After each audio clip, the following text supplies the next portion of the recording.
الله أكبر. بسم الله الرحمن الرحيم.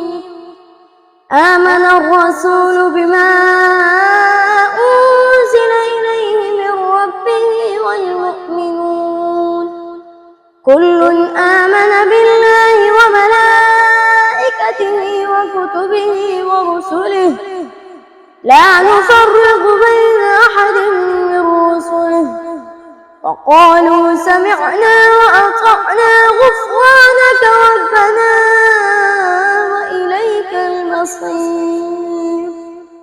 لا يكلف الله نفسا إلا وسعها لها ما كسبت وعليها ما اكتسبت ربنا لا تؤاخذنا إن نسينا أو أخطأنا ربنا ولا تحملنا ما لا طاقة لنا به واعف عنا واغفر لنا وارحمنا